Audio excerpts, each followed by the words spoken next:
Hello, and welcome to another contractually obligated edition of 10 Minutes with Andrew Sean Greer. Took a little respite there while we all did some more important things. But now we're back, as always, giving you practical tips for how to live in these times. Our cocktail for the day is White Claw, Cholula hot sauce, and some frozen peas, because I've got like 2 pounds in the freezer. So we've got a guest today, and I'm going to see if I can see him showing up here. Hi, everybody. Just to see if he came. All right, we're going to wait a moment for him. There he is. I would like everyone to welcome Abe. Yeah! How's it going? Good. Thanks for coming. Thanks for having me. Well, I wanted to, usually this show is completely frivolous, and I didn't feel like being very frivolous these days. So the only way I could come back is to ask some practical questions, which is like about protesting. Because I Yeah. think some people have been out protesting, but it's kind of, people might have started wearing off, and Yeah, we it's shouldn't be. definitely been easing up a bit recently. Well, so how many of you have gone to? Probably like 7 or 8, which is not as many as I would want to, but because of coronavirus, I have to be can't be out in crowds all the time. So I try to go to like maybe 2 a week, 3 a week max. What are you doing to feel safe? Okay, like for coronavirus or just feel safe in general? Both. Well, I mean, one of the convenient things with a lot of these protests, especially in the first weeks, is people, they want their faces being shown for like fear of security cameras and being like seen by police. So there's been a lot of masks, like even if they're like beyond like the average coronavirus like medical mask. There's been a lot of people wearing like face wraps and Like bandanas. a full. Yeah, and I've never really felt like in danger of coronavirus, even though I'm in these crowds, because like there's wind and we're exposed and we're outside, but everyone's just like fully covered up, fully protected. So like that's definitely like it's still something I want to be paying attention to and I'm still cautious of, but like it's not like you're just at a restaurant, it's not like you're at a movie theater, like people are very covered up. And I think for like safety in general, it's kind of the way I break that down is that in my mind, there's like 3 types of protests that I'll go to. And like type 1 and type 2 are pretty similar. And that's either like a student-led march or like a 15,000 person march like there was in Oakland a week or 2 back, or like a vigil. And for those, like you'll wear like a face mask. You'll probably just bring like maybe a bottle of water. If it's a vigil, you can bring a candle.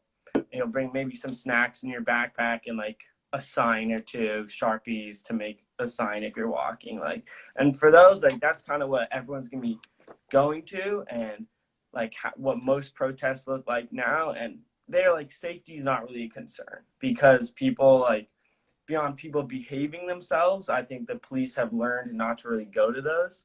And I think police presence at protests has been like a lot smaller recently because of all the violence in that first week or 2. Like, have there been tear gas at any of the ones you Well, went to? yeah. So that's the other thing. So that's like the third type of protest. And that's what we were seeing a lot in that first week. And I think that's where like safety precaution gets a little more serious. So for that, like I'll bring a backpack and like just I have everything here. So kind of go through like the things I really bring. Most importantly is a bottle of this stuff, which is a mixture of water and baking soda.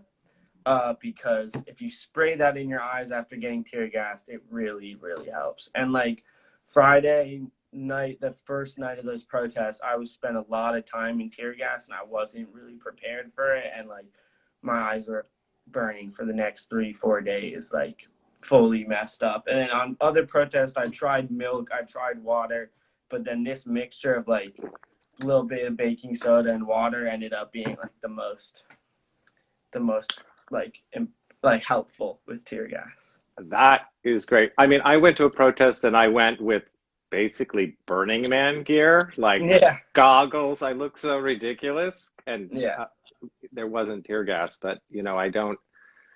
That was like a midday yeah. mission high thing. And you're gonna go back. I'm going back, and yeah, and then like I have more stuff. Like, yeah, I have one of these. I have a tear gas mask because my brother's friend, this kid Sam, had flown up to Hong Kong during the Hong Kong protests that were happening this past year, and he got a tear gas mask there. And then when I told him I was going to these, he gave me that. And this changes the game. You don't even feel like you're being tear gassed in a tear gas mask. It's just like a walk in the park. But so like that, and I know not everyone can have that. So if you don't have a tear gas mask, don't have a spray paint rebreather, then like goggles and a couple pairs of masks are really the best option for you. And then the other thing, leather gloves are really useful because tear gas canisters are like 100 degrees or something.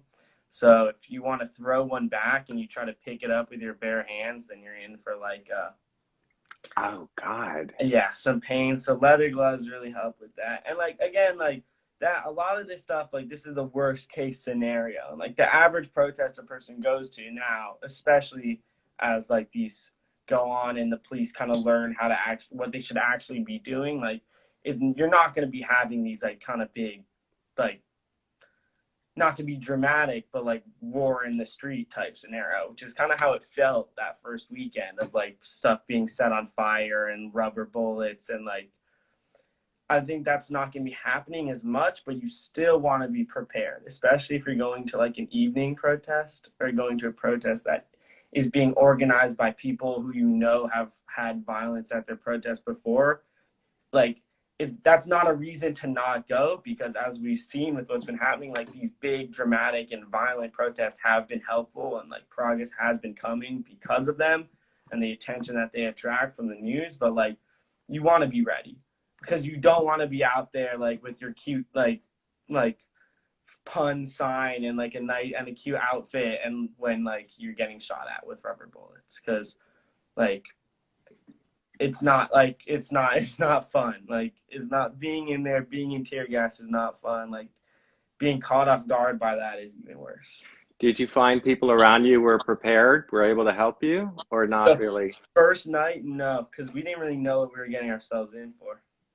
And like, I had a feeling it was gonna be bad, so I brought stuff, but like, no, we weren't ready for how violent the reaction from the police was going to be. Like, I wasn't ready to be shot at with rubber bullets, like that. I had a feeling it would be aggressive, but I didn't think it was going to get like to the point it was. And I think that was kind of a shocker for everyone. And I think we kind of learned quickly what it was looking like. And like, this wasn't going to be like the climate strike. It wasn't going to be like the school shooting walkouts. Like, it wasn't going to be like everyone holding hands and singing Kumbaya. Like, nice as that is and as important as that is, like, these protests couldn't be that, because the police wouldn't let us do that. They wouldn't let us be happy. They wouldn't let us just like dance in the streets, because it was we've got like 1 minute left in this short time, but I want you to say something to the people out there that people are easing off, they're ordering on Amazon, they're feeling like it's over or something. What would you say to them to get us out? I think it's really easy to feel like it's over. We have like the officers involved in murdering George Floyd, like they're on trial, and like I think the media wants you to think it's over, and they're gonna like tell you this good news, like, oh look, this police department's being defunded, and this is blah blah, and look at this and look at that. But you have to realize like how small those victories are, and there are still so many other cops, and like the killing of Breonna Taylor, Eric Salgado, like all these other killings, like these racist killings by cops recently, and the cops still aren't being charged. And like, even now, like maybe 3 police departments are being defunded, but you know, LAPD is taking $200 million away from their $1.5 billion budget. Like, these are small victories, and it's easy to think we did it, and it's easy to want to give up, and it's easy to want to change your Instagram feed back to bikini photos and like sipping like cocktails on the beach, but like, we're not there yet. We haven't won. It's not over, and you kind of, as hard as it is, you have to stick with it, because like, now we are making change, and if we give up now, that's all going to go away. It's going to have been pointless. I have a protest I'm going to on Saturday that's going to be like queer, like protest combo here in San Francisco. Anyone who's around, it's Juanita Moore's March for the People. Do you have one in Oakland? You're gonna. I think, well, with Oakland, like, there's kind of been one every day, because BAM, By Any Means Necessary, has their whole ideas of protests every day, and like Anti-Police Terror Project has a lot of ones. And I would say, like, the way to do it is just like go on the Instagram accounts. Whatever city you live in, you'll have Instagram accounts about protests, and you'll have organizers posting on Instagram, and like that. I think you're always gonna find a protest. They might not be as big, they might not be as like covered by the media, but if you want to go to one, you'll always be able to find one. Can you show us your flag? Yeah, it's pinned up on my wall right now, but this is my flag.